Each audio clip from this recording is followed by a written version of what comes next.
Uma boa tarde, um bom dia, uma boa noite, a depender do horário em que você nos escute.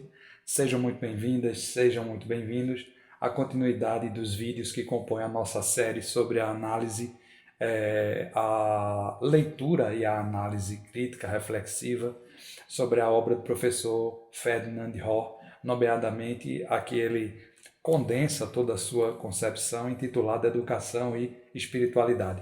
Renovando, como sempre faço, os agradecimentos a Eliezer e a Alana, que dão rosto, corpo e vida ao que a gente chama de rádio web aqui, que é um equipamento cultural, acadêmico, político, filosófico, existencial e pedagógico fantástico.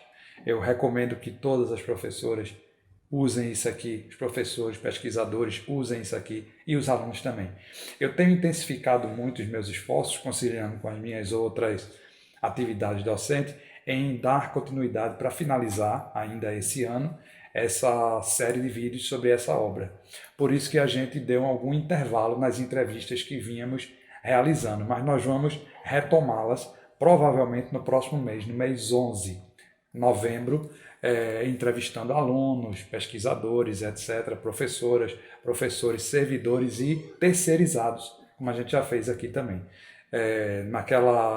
Naquele espaço que é Rádio Web Entrevista e cujo título das entrevistas como um todo eu coloco num grande chamado sobre os sentidos da formação humana. Nós vamos retomar essas conversas. Para quem estiver sentindo falta delas, é porque eu estou concentrando esforços nesse momento nas atividades que eu executo aqui na rádio para leitura, comentário e interpretação dessa obra especificamente. Então, só esse esclarecimento. Se alguém estiver me ouvindo falar pela primeira vez, eu sou Rodrigo Rosal, eu estou na UFRPE chamada Ruralinda há quase 2 anos, eu já trabalho há mais de 10 anos no ensino superior público, focado nas disciplinas que convergem para o que a gente chama de fundamentos da educação. Na Ruralinda especificamente, tive e continuo tendo a oportunidade e o prazer de ensinar também a parte de legislação e políticas públicas. Então, sejam bem-vindas, sejam bem-vindos a esse que é o 11º vídeo dessa série. Dando continuidade, nós hoje vamos ler e refletir sobre o capítulo 4 dessa primeira parte da obra de Ferdinand, que é dividida em 6 capítulos. Esse capítulo ele intitulou A Hipótese de Lessing. Existem 2 aspectos que nos motivaram a introduzir no texto algumas reflexões de Lessing. Em primeiro lugar, a busca de um sentido da vida não pode excluir cogitações sobre o fim da vida, a morte, que faz parte da vida. Os conhecimentos sobre o que acontece conosco após a morte são poucos e, normalmente, questionáveis e polêmicos. As evidências são individuais e consideradas atos de fé. Quando apresentamos aqui algumas ideias de Lessing, não pretendemos afirmar uma verdade cientificamente sustentável, e muito menos ofender alguém nas suas crenças pessoais. Trata-se de reflexões que levantamos em termos de hipóteses, no sentido de possibilidades de pensamento, que, enquanto tais, abrem perspectivas de análise de uma realidade que, de fato, incomoda bastante o ser humano. A finitude da sua vida e, consequentemente, a sua inconclusão. Se não queremos abrir mão de visar a plenitude do humano na sua formação, precisamos procurar respostas às angústias que se geram em torno da distância entre a plenitude como meta da formação humana e a finitude da existência humana na Terra, que às vezes nos deixa desesperadamente longe dela. Bom, eu acredito que Ferdinand foi e é suficientemente claro nas palavras que escolheu para fazer o introito desse capítulo, dizendo que se trata de uma análise, de uma reflexão. Então, um cuidado que ele tem, existencial, acadêmico, de um educador mesmo. Mas como filósofo, como pessoas que estão voltadas para colocar o pensamento como objeto do próprio pensamento, inclusive, nós não podemos ter receio de abordar tema algum. E numa obra que se intitula Educação e Espiritualidade, seria realmente estranho o contrário disso, ele não tratar sobre essa temática da finitude ou da morte, né? Ou do que vem após dela. Então, num esforço gigantesco, ele localiza em um autor especificamente o que achou, na concepção dele, em melhor harmonia com o que ele vinha tratando como um todo. Voltando ao texto de Ferdinand. Frequentemente se apela para o mito de Sísifo nessa questão. É condição humana lutar em prol de uma meta que em princípio é inatingível. Quanto mais íngreme o caminho, mais difícil carregar a rocha. Perto do topo da montanha, onde se deve depositá-la, a inclinação do caminho não permite mais segurá-la. A obra fracassa e o homem é condenado a recomeçar a tentativa lá no pé da referida montanha. Sem negar que esse tipo de tragicidade também pode fazer parte da vida humana, podemos questionar esse pessimismo no que diz respeito à integralidade. Mesmo observando, às vezes, o homem empenhado em tentativas repetidas que sempre fracassam num determinado ponto, não existe uma necessidade de ver nesse quadro um esquema total da nossa existência. Escolhemos, no nosso trabalho, o pensamento de Gotthold Ephraim Lessing como uma outra tentativa de nos posicionarmos diante da questão em torno da plenitude e da finitude da existência humana. A saída, no caso desse autor, não é apelar à aceitação da finitude humana, mas levantar a hipótese da sua infinitude. Repito, a saída, no caso desse autor, não é apelar à aceitação da finitude humana, mas levantar a hipótese de sua infinitude. Encontra-se aqui a segunda motivação para trazer e situar o pensamento tardio de Lessing. O que de fato estamos tentando na caracterização da dimensão espiritual do ser humano é apontar para as realizações humanas mais nobres que encontramos, talvez só em poucas exceções, e constatando, ao mesmo tempo, que a grande maioria dos seres humanos está voltada para a satisfação dos desejos localizados nas dimensões imanentes. Mesmo negando que as realizações da dimensão espiritual são restritas a poucos, na nossa perspectiva, todos podem ter acesso. Não se nega o fato de que a sensibilização para uma abertura em direção à dimensão espiritual encontra nas pessoas diferentes graus de dificuldade e resistência bem distintas. Estamos acostumados a atribuir essas diferenças a fatores sociais, econômicos, psíquicos, familiares ou até genéticos. Porém, frequentemente, encontramos casos em que as diferenças de amadurecimento nas questões espirituais são absolutamente desproporcionais às semelhanças das condições em que as pessoas crescem e vivem. Não raras vezes, em meios de convivência com poucos estímulos e apelos à dimensão espiritual, aparecem pessoas que vivenciam uma espiritualidade surpreendente e coerente, bem como encontramos pessoas advindas de meios com prática de vida espiritualizada, que negam qualquer ligação com a dimensão espiritual nos seus atos. Os pensamentos de Lessing, que apresentamos em seguida, que ele mesmo considerou hipotéticos, abrem perspectivas de uma possível explicação das imensas dificuldades que a grande maioria das pessoas enfrenta para avançar em direção a um desenvolvimento integral, que inclui a dimensão espiritual e os resultados que às vezes nos surpreendem. Uma observação, como a gente tem sempre o cuidado de fazer, Ferdinand aqui está escolhendo um pensador alemão, localizado nos anos 1700, no século XVIII, pelas razões que ele mesmo apôs e colocou, né?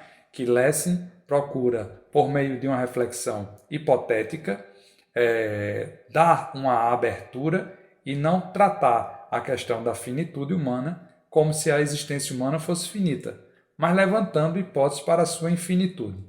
Agora, o que essa infinitude significaria? Aí é outro passo. Né? Ferdinand vai caracterizar um pouco mais sobre a vida de Lessing em notas de rodapé que ele coloca ao longo desse texto e às vezes inserido no próprio texto. Tá? Para quem tiver interesse depois. Seguindo,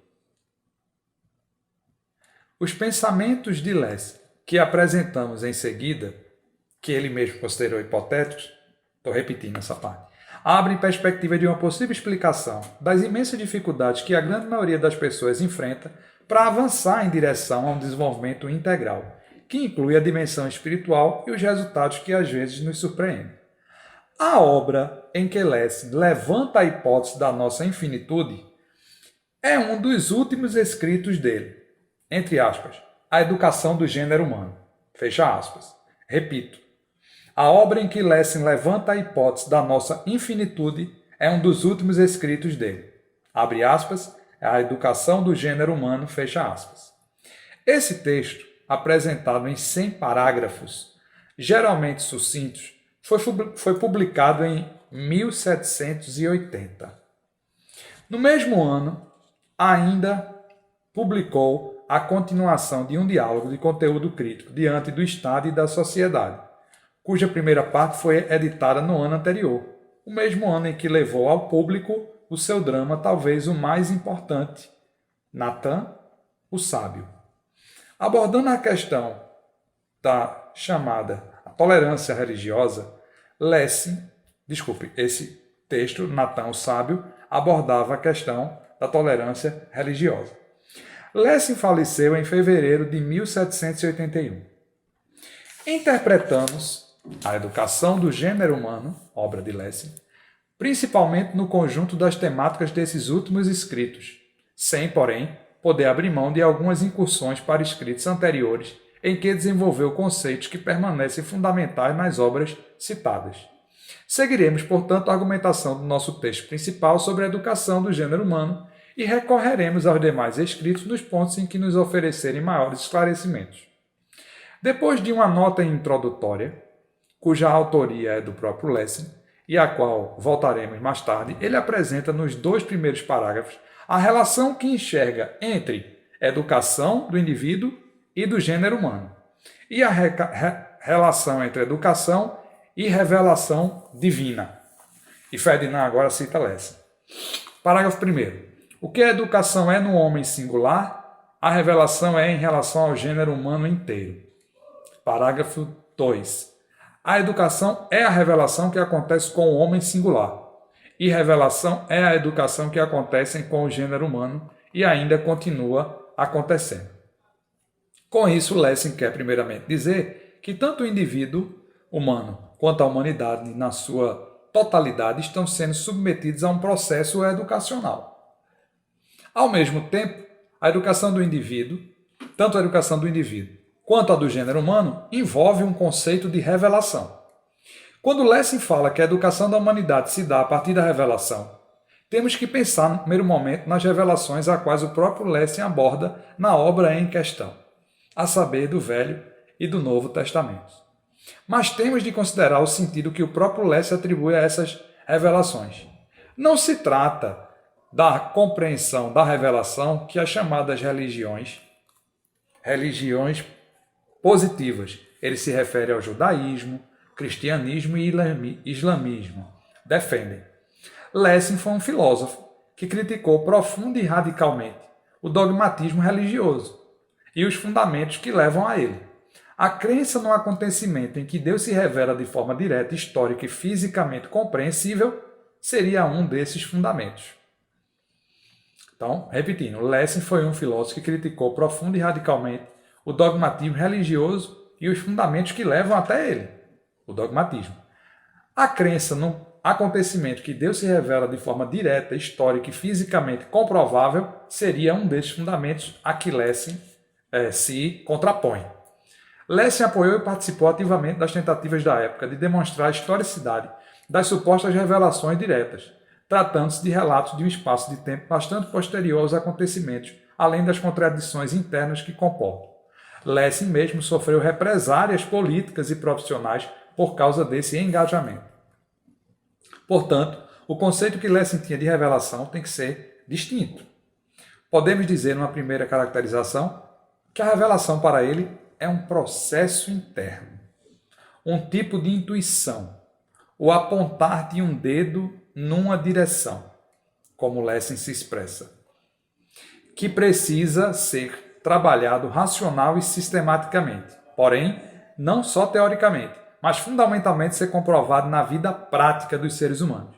Para Lessing, as revelações nas religiões referidas são nada mais do que indicações divinas que apontam a direção que a humanidade deve seguir, sem tirar dela, a humanidade, a responsabilidade de demonstrar racionalmente e na prática que está andando num caminho de maior humanização. Fica evidente, portanto, que Lessing não é ateísta. Ao contrário, podemos afirmar que ele mesmo tinha uma fé inabalável em Deus, uma postura humilde e de adoração. Portanto, a diferença não se encontra no sentimento religioso, mas na própria visão e concepção que ele tinha de Deus. Não se trata do Deus de uma ou de outra religião. A tolerância entre as religiões e as confissões, por Lessing, não permitiria a limitação no conceito historicamente fixado de Deus. O conceito de Deus encontra-se em todas elas e, ao mesmo tempo, vai além delas. É o que Deus se revela das mais variadas formas e, ao mesmo tempo, na sua forma mais profunda, pela própria razão humana. Trata-se, portanto, do Deus do esclarecimento. Não é à toa que se chama Lessing o pai do esclarecimento na Alemanha. Mas, ao mesmo tempo, como veremos depois, também o seu representante que forneceu os elementos de uma tentativa de sua superação. A razão humana não se confunde aqui com a razão meramente lógica e instrumental. Ferdinand já diz isso outras vezes, que é o resultado de um estreitamento posterior da própria razão, no bojo de uma marcha desenfreada das ciências e das tecnologias modernas. A razão para Lessing, além da dimensão epistemológica, também abrange o estético e principalmente o ético. Não se trata, ao mesmo tempo, de um conceito teórico de belas abstrações teóricas, sem repercussão e confirmação na vida prática. Lessing abominava os pensamentos que serviam apenas para satisfazer anseios teóricos, sem consequências no agir humano. Voltando com essas explicações prévias aos primeiros dois parágrafos, podemos afirmar que Lessing faz um paralelo entre a educação do indivíduo e do gênero humano. Nos dois casos, a revelação é a base da educação.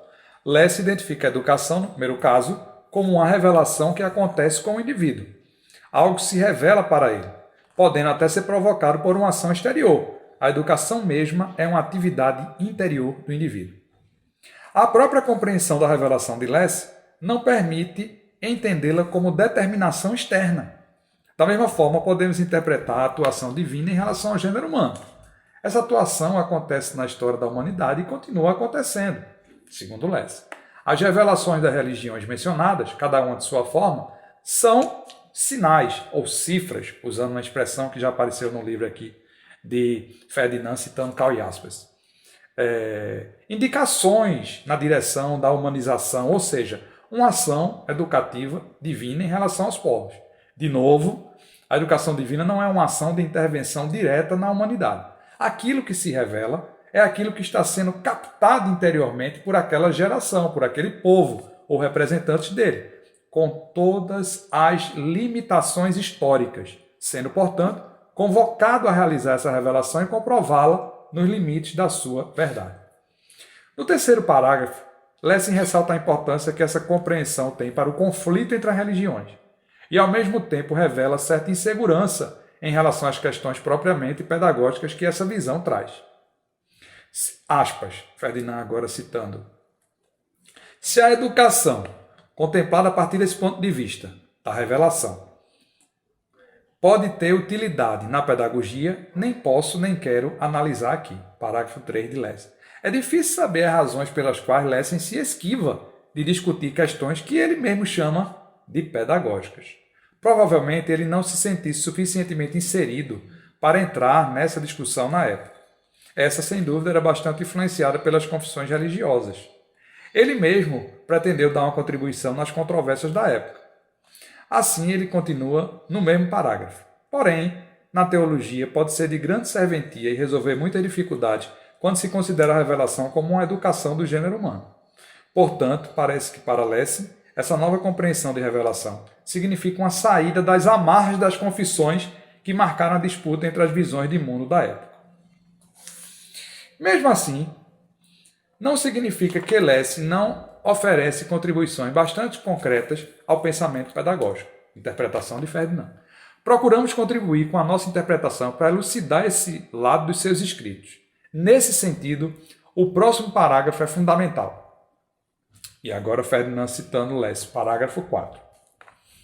A educação não fornece ao ser humano nada que ele poderia também extrair de si mesmo. Vou repetir. A educação não fornece ao ser humano nada que ele não poderia também extrair de si mesmo. Ela fornece aquilo que ele poderia tirar de si mesmo, só que mais rápido e mais facilmente. Portanto, a revelação não fornece nada ao gênero humano do qual a razão humana, deixando ela com ela mesma, não poderia descobrir. Pois ela, a revelação, deu e está dando a ele, o gênero humano, as mais importantes das coisas, porém mais cedo.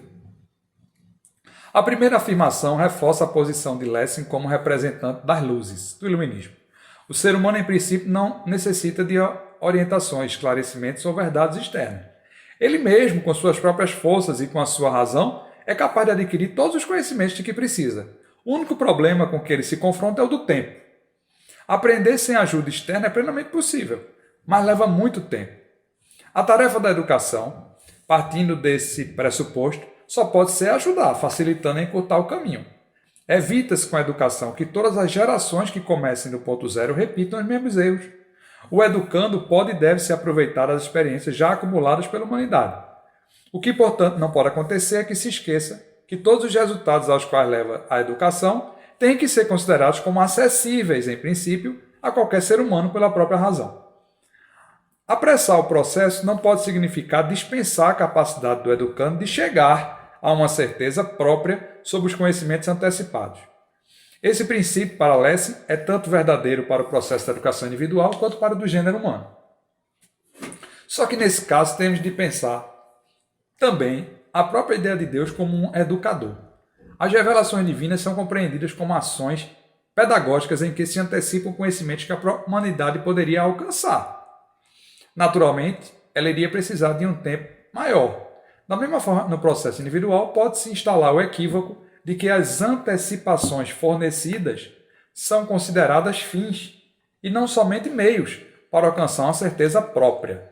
Pode-se também confundir a intenção divina interpretando as revelações como uma verdade final, e não como indicações que a razão humana tem a obrigação de seguir e de validar por sua conta. Torna-se, portanto, tarefa do gênero humano transformar as verdades da revelação em verdades da razão. Isso caracteriza a tarefa principal diante de qualquer revelação. Lessing enxerga os indícios para essa sua afirmação no processo histórico do gênero humano. Ele cita Lessing agora, parágrafo 5. E assim, como para a educação não é aleatório em que sequência se desenvolvem as forças do homem, de forma que ela não pode ensinar tudo de uma vez, igualmente, a divindade na sua revelação teve que seguir uma determinada ordem, uma determinada medida. Apresentamos esses traços gerais e, sem poder e nem querer aprofundar as questões que são teológicas e históricas envolvidas, o caminho da revelação divina segundo Lessing. Isso é Ferdinand falando. Esta acontece, descrita na primeira parte da obra, direcionada para um encaminhamento. E segue. E aí ele faz uma contextualização, a partir da qual Lessing extrai essa reflexão, como ele disse, do Velho e do Novo Testamento. Né? O que Ferdinand reconhece que já é um problema de limitação histórica e até conceitual. O que ele tenta é debulhar, é extrair, é retirar, sem negar esses aspectos, aquilo que poderia ser considerado como uma hipótese para o gênero humano como um todo. E ele segue. A mais importante das reflexões retiradas desse aspecto de Lessing é a que trata da imortalidade. Aí ele diz, Lessing a encontra presente tanto no Velho Testamento como no Novo. Precisa chegar um pedagogo melhor e arrancar o livro didático elementar das mãos da criança. Aí ele vai dizer a transição do Antigo Testamento para o Novo, como se houvesse um aprimoramento formativo e pedagógico, na visão de Less, colocado por Ferdinand, facilitando uma melhor, esperando assim, né? Se é um mestre, se é um interventor, se é um preceptor, um professor mais hábil, então traz isso de maneira mais facilitada para essa geração seguinte, embora elas estejam coligadas, essas interpretações. Para Lessing, a própria experiência da humanidade é mais do que qualquer outra nos últimos séculos, que tem ocupado e iluminado tanto a razão humana, mesmo considerando essa iluminação se originou daquela luz que a própria razão adquiriria. Podemos encontrar nessas afirmações de Lessing uma compreensão mais precisa do conceito de revelação usado por ele. Tudo o que aconteceu, analisando mais de perto, na busca de um espaço, de uma terra propriamente sua, não aconteceu por um milagre, né? Acontece por um trabalho da razão. Não se trata de intervenções diretas na natureza e nem na história humana. Nem por isso Lessing coloca em questão o caráter da revelação desses acontecimentos. Eles atuaram de forma educativa, pois proporcionaram um impulso numa determinada direção, para que a razão, no estado incipiente, inicial, de seu desenvolvimento, não pôde ainda conceber. Da mesma forma, a doutrina de um Deus único por parte de outros povos deve ter ajudado também na ideia, inicialmente, de entender a revelação. A revelação, nesse momento, vai perdendo a sua força à medida que a razão vai construindo a sua própria verdade. Podemos ver isso acontecer em todos os instantes das revelações. Elas atuam no ser humano só durante o período em que ele está convicto da verdade supra-racional e da ação supranatural que supostamente fundamenta a revelação. Só quando ele descobre que tudo aconteceu de uma forma absolutamente natural e racional, ele percebe a verdadeira função da revelação. No momento em que ela levou a um conhecimento por conta própria, no momento em que a própria razão se tornou instância de verificação e de verdade, a revelação alcançou o seu objetivo e, portanto, se tornou desnecessária. Lessing precisava chegar a essa explicação para iniciar o terceiro passo. De certa forma, ele detectou que isso já tinha sido anunciado no fim da Idade Média. No parágrafo 88, Lessing nos lembra da crença já difundida nos séculos XIII e XIV, seguindo o pensamento de Joaquim de Fiore, de que uma nova aliança se tornaria igualmente antiquada como aconteceu com a velha. Lessing concorda com esse aspecto com os pensamentos dos chamados visionários, como ele costumava chamá-los.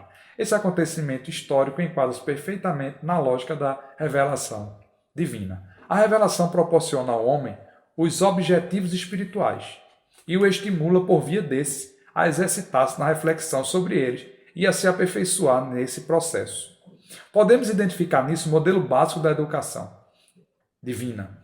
Lessing chama a mesma também de obra da natureza, quer dizer, daquela natureza que equipou o espírito humano com suas forças racionais e capacidade de adquirir conhecimento. A esperança que a humanidade pode ter, numa época de uma nova interpretação, está fundamentada na natureza que atua no próprio homem. É óbvio que existe um feixe de luz nessas revelações, mas para Lessing, eles precisam compreender que, aí Ferdinand abre aspas, a natureza se aproveita dos milênios do tempo para atuar no gênero humano. Com isso, Lessing entra na temática que abre o caminho para a consolidação do homem diante da sua ânsia de perfeição, de plenitude e da sua experiência constante de finitude. A doutrina da imortalidade da alma adquire um novo sentido. Não se trata mais de um prêmio no futuro por uma vida orientada. Já se abriu para a humanidade a perspectiva de fazer o bem por si mesmo, e não por qualquer medo ou promessa de recompensa. Todo o caminho até então foi preciso para que o homem alcançasse o seu esclarecimento, que o capacita a amar a virtude por ela própria. Ferdinand vai intercalando palavras dele e citações de Lessing. Ele vai fazer o bem porque é o bem. Mesmo assim, estamos incomensuravelmente longe da realização. De fato, dessa perfeição da humanidade. A perspectiva de vidas futuras nos proporciona a tranquilidade de que podemos vivenciar de modo sempre mais próximo a essa perfeição. Lessing, nos últimos parágrafos do seu escrito, retoma a sua comparação inicial e revela a sua interligação numa linguagem alegórica. A grande roda que aproxima o gênero humano à sua perfeição só está sendo movimentada por rodas menores e mais velozes, das quais cada uma fornece a sua contribuição singular. Não existe, portanto, movimento no caminho da perfeição do gênero humano que não tenha origem no movimento do indivíduo em direção à sua própria perfeição, que de fato representa o mesmo percurso da humanidade. Exatamente esse percurso, no qual o gênero humano chega à sua plenitude, tem que ser percorrido por cada ser humano singular, mais cedo ou mais tarde. Lessing retoma essa questão, uma convicção já anteriormente manifestada. Ele não acredita na possibilidade de uma alma humana se perder e ser condenada para sempre. Ele acredita numa economia da salvação, que é a própria economia divina. A educação do gênero humano só alcança sua meta final e a sua perfeição na medida em que cada indivíduo, sem exceção, a alcança. Nos últimos parágrafos do seu escrito, Lessing formula sua posição em forma de questões. Parece que cada nova questão já supõe a resposta afirmativa da anterior. Ele começa com a impossibilidade de alcançar a perfeição numa só vida. Pode o homem ter sido, numa única vida, um judeu sensível e um cristão espiritual? Um exemplo. Pode ele, exatamente nessa mesma vida, ultrapassar esses dois? Nesse caso, ele ainda pode responder com certeza, diz Lessing. Sem dúvida que não. Mas por que não poderia ser que cada homem singular ficasse presente nessa terra mais que uma vez? Óbvio que Lessing se sente na obrigação de defender essa hipótese, com os argumentos esperados na época dele. Em primeiro lugar, aproveita-se de um raciocínio que já apresentou em relação à divindade. A crença na reencarnação, para Lessing, é igualmente uma dessas crenças primeiras. E é essa hipótese tão irrisória por ser ela a mais antiga, porque a razão humana a percebeu logo, antes que a sofisticação da escola a tenha dissipado e enfraquecido. Percebe-se que o fato de se tratar de uma hipótese antiga aumentou e não diminuiu a sua credibilidade. Nos próximos 2 parágrafos, o próprio Lessing inclui na sequência das reencarnações. Porque não pode ter sido que eu mesmo já dei todos os passos em direção à minha formação, os quais só podem ser feitos durante as recompensas ao longo dos tempos. E por que não, uma outra vez, aqueles passos nos quais a promessa das recompensas eternas ajuda tão fortemente? Tendo a compreensão que ele, em vidas anteriores, já havia percorrido as 2 primeiras fases do gênero humano, não significa que o próprio Lessing já se sente no fim da sua evolução. Por que não devia voltar tantas vezes quando sou capaz de adquirir novos conhecimentos e novas habilidades? Consigo resolver tanto de vez que não valia a pena voltar? No penúltimo parágrafo, Lessing defende-se em relação ao argumento contra a crença na reencarnação, de que não temos lembranças de nossas vidas. Não por causa disso. Essa pergunta refere-se ainda ao item anterior. Ou por que eu esqueço que já permanecia aqui?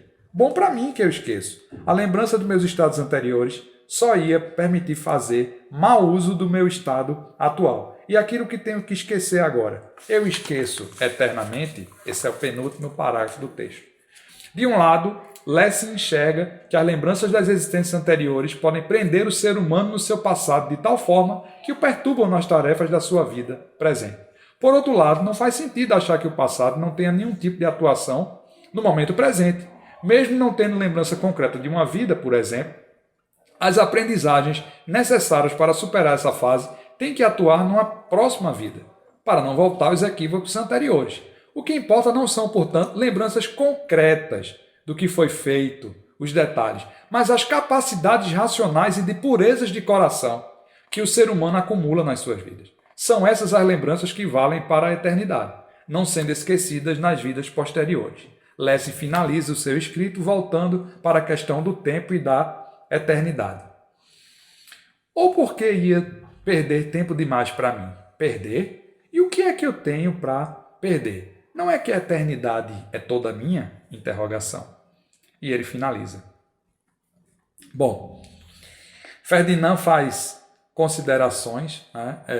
Destacando, por exemplo, são verdades válidas no caminho que Lessing expressa em sua posição bem clara na sua disputa mais polêmicas com dogmáticos de sua época. O valor de um ser humano não se determina a partir de uma verdade, na posse de qualquer homem está ou se julga estar, mas a partir do esforço sincero que ele aplicou para encontrar uma verdade. Não é através da posse, mas através da investigação da verdade que se ampliam suas forças, o único processo no qual consiste sua constante e crescente perfeição. A posse o torna calmo, acomodado e soberbo. Voltando agora a Ferdinand. A busca da verdade caracteriza a condição humana, não a posse dela. Isso para Lessing não somente no sentido de reconhecer e se conformar com a própria incapacidade do homem de alcançar verdades absolutas. Mesmo que o homem pudesse possuir essa verdade, não deveria querer almejá-la. Desculpe, se tivesse a escolha de tê-la ou não. Dessa postura, retiramos a convicção, mostramos a convicção que parece contrastar a empolgação com que Lessing se ocupou com a temática da reencarnação nos últimos meses da sua existência. Como se comportar diante da incapacidade humana de saber provar para todos a própria convicção e o impulso irresistível e vivenciá-la? A resposta, que envolve questões de fé, Lessing forneceu no seu último drama, Natan, o Sábio, né? Em que ele faz uma sistematização dessas questões que Ferdinand colocou agora. Partindo do fato de que Lessing, com sua hipótese de reencarnação, afirma uma crença distinta das três mencionadas na pressuposição de que as outras religiões não acreditariam facilmente na interpretação que Lessing apresenta do papel histórico delas no desenvolvimento do gênero humano, nos deparamos com a quarta posição de fé. Temos, portanto, que ampliar. A revelação que se anuncia na educação do gênero humano não se confirma teoricamente, mas necessita, como qualquer outra, de um longo período de reflexão e comprovação na prática antes de tornar-se uma verdade da própria razão. E Ferdinand termina com uma grande nota de rodapé da página 132 a 133, onde ele reforça o caráter ilustrativo, riquíssimo dessa hipótese ousada de Lessing, também para a sua época, e necessária se quisermos tratar das questões que envolvem falar da dimensão espiritual, porque envolvem falar da integralidade do ser humano, porque envolvem falar da sua finitude, ou no caso, da sua infinitude, que para Lessing se colocaria na possibilidade de múltiplas vidas. Mantendo a coerência com seu texto, né, Ferdinand coloca isso em questão de hipótese, problematizando, independente das convicções que ele tenha, e vejo como muito bem-vindo em um livro que trabalha questões de fundamentos da educação, um pesquisador com formação séria e na área como é ele, Ferdinand, trazer e tratar essa hipótese que eu não tinha visto ser razoavelmente bem tratada em termos filosóficos e históricos, como ele coloca aqui, em outro livro da área. Exemplo. É por isso que eu trouxe essa obra para compartilhar também com todos vocês. Vamos finalizando esse vídeo de hoje por aqui. Até uma próxima. Muito obrigado.